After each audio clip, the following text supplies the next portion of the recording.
आजच्या व्हिडिओमधून आपल्याला सर्वांना सांगायचं आहे की माझे बरेच मुस्लिम मित्र मला दसऱ्याच्या शुभेच्छा देताना किंवा दिवाळीच्या शुभेच्छा देताना किंवा आणखी सणाच्या शुभेच्छा देताना ते लक्ष्मीचा फोटो, कधी पांडुरंगाचा फोटो, कधी कोणत्या देवाचा धर्माचा फोटो ते पाठवत असतात. घट बसल्यानंतर लक्ष्मी तुमच्या दारात येऊ. ॲक्च्युअल कसं आहे की ईश्वर म्हणजे एक शक्ती आहे. ती शक्ती सतत काम करत असते आणि तिला ज्ञानी माणसाला त्याच्या आकृतीची आवश्यकता नसते, परंतु जरा ज्ञान कमी असल्याच्या नंतर आपल्याला काहीतरी समोर आधार लागत असतो. त्याच्यामुळे साकार रूपामध्ये भक्ती करण्यास विवेकानंद म्हणतात की आपल्याकडे जर काही भक्तिमय वातावरण किंवा भावना तयार करायची असेल तर साकार रूपामध्ये त्याला दाखवा, त्याच्या पुढे मूर्ती. आणि शंकराचार्य म्हणतात की निराकार आहे, ज्ञानदेव म्हणतात की निराकार आहे, निर्गुण आहे.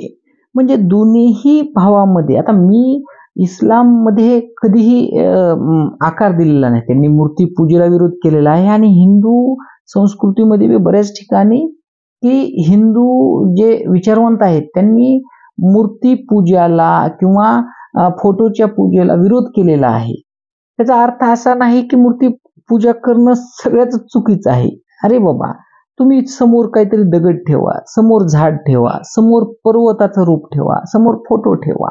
त्या फोटोला मी भजून त्या फोटो पुढे रोज एक प्रार्थना करतोय की मी अशाला अशी परीक्षा पास होणार आहे, मला बळ दे, मला ताकद दे ईश्वरा.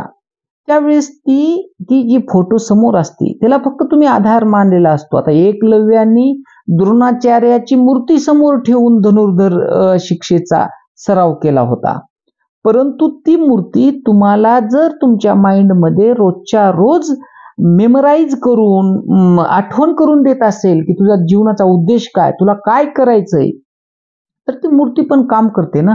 कोण म्हटलं करत नाही, मूर्ती पण काही उच्च विचाराचे किंवा ज्ञानाच्या उच्च टोकावर गेल्यावर तिचंही मूर्तीची पण आवश्यकता नसते माणसाला. तर त्यावेळेस समस्त सृष्टी, समस्त ओव्हरऑल म्हणजे पंचमहाभूत हे सगळे त्याच्या समोर खेळत असतात, त्याच्यासोबत तो बोलत असतो. तो ज्ञानी माणसाचं काम आहे. मग कधी कधी कळत नसल्यावर आपण बाबा काही कळत नसेल ना, रामकृष्ण हरी म्हणत बस, किंवा थोडं जास्त कळत असेल तर कीर्तन भजन कर, ज्ञानाचं थोडं वाचन कर. आणि हे सर्व एक सिस्टीम जनरेट करण्यासाठी, लोकांना सद्विचार एका विचारामध्ये बांधण्यासाठी आपण तयार केलेले आहेत. त्याचा अर्थ असा नाही की हे खरं आणि ते खोटं. तुम्हाला जर ताकद एक फोटो देत असेल तर ती ताकद घ्यायला काही हरकत नाही. आता इस्लाम मध्ये जरी समजा मूर्ती पूजा करण्यास विरोध असला तरी आमचे कितीतरी असले इस्लामिक बांधव की दर्ग्याच्या फोटो लावतात, कुठंतरी कोणत्या आपल्या मक्का मदिनाच्या मस्जिदीच्या फोटो लावतोच ना आपण.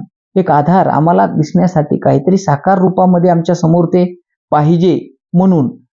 परंतु एक आहे की आपण जे वाटले गेलेलो आहोत, जाती धर्म पंथ कुळ वंश याच्यामध्ये, तर हे इतकं खोटं आहे ना की ज्ञानी माणसाला कळतं की तुम्ही वाटले जाऊच शकत नाही.